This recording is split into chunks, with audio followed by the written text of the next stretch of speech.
उन्हें mainly radio activity की खोज के लिए जाना जाता है। 15 दिसंबर 1852 को उनका जन्म पेरिस में स्कॉलर और साइंटिस्ट की एक प्रतिष्ठित परिवार में हुआ था।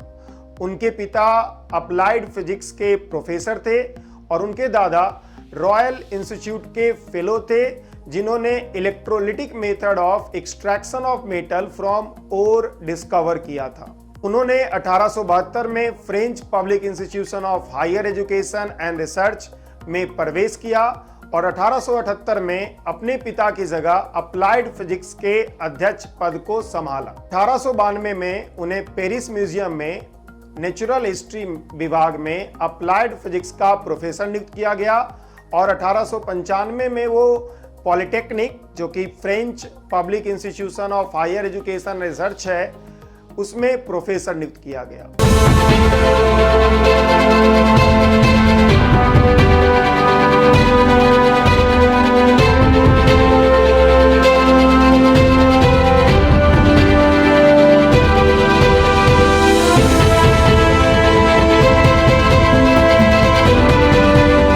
ये एंटोनी हेनरी बैकरेल थे, जिन्हें 1903 में फिजिक्स नोबेल प्राइज से सम्मानित किया गया था। और A to Z साइंस की फिजिक्स नोबेल प्राइज सीरीज की इस वीडियो में मैं ऋषि कुमार आपको हेनरी बैकरेल के बारे में ही बताऊंगा। 1903 में फिजिक्स नोबेल प्राइज 3 लोगों को दिया गया था, जिसमें एक हेनरी बैकरेल थे, दूसरे मैरी क्यूरी थी और थर्ड उनके हस्बैंड पीरे क्यूरी थे।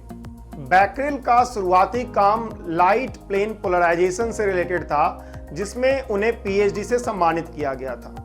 उन्होंने मैग्नेटिज्म के क्षेत्र में भी स्टडी किया। हालांकि 1896 में नेचुरल रेडियोएक्टिविटी की उनकी खोज ने उनके पुराने कामों को कमतर घोषित कर दिया। बैकरेल ने ये जांच करने का फैसला किया कि क्या फास्फोरेसेंस और एक्सरे के बीच में कोई संबंध है। उनके पिता के द्वारा उन्हें यूरेनियम सॉल्ट्स मिला था, जो कि लाइट के प्रेजेंस में फास्फोरेसेंस प्रोड्यूस करता। उन्होंने एक्सपेरिमेंटली वेरीफाई किया कि एक्सरे और यूरेनियम सॉल्ट से फास्फोरेसेंस से जो लाइट रिलीज होती है वो दोनों अलग अलग होती है। एक्सरे इलेक्ट्रिक फील्ड और मैग्नेटिक फील्ड में डेविएट नहीं करता है, जबकि यूरेनियम सॉल्ट के फास्फोरेसेंस से जो लाइट इमिट हो रही है वो इलेक्ट्रिक फील्ड और मैग्नेटिक फील्ड में डिफ्लेक्ट होती है। और इस तरह से उन्होंने यूरेनियम सॉल्ट से रेडियोएक्टिविटी की खोज की। हालांकि रेडियोएक्टिविटी टर्म उनका टर्म दिया हुआ नहीं था, बल्कि ये मैरी क्यूरी और पीरे क्यूरी के द्वारा दिया गया शब्द है।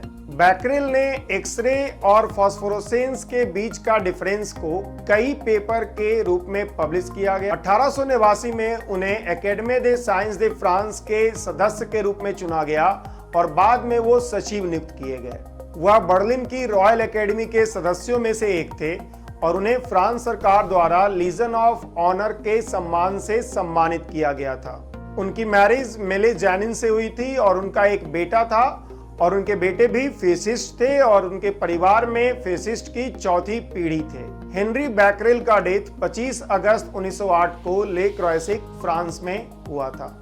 इस वीडियो में मैंने आपको हेनरी बैकरेल के बारे में बताया, जिन्हें 1903 में फिजिक्स नोबेल प्राइज से सम्मानित किया गया था। अगर आपको ये वीडियो अच्छा लगा तो इसे लाइक कीजिए, इसे शेयर कीजिए और इस चैनल को सब्सक्राइब कीजिए।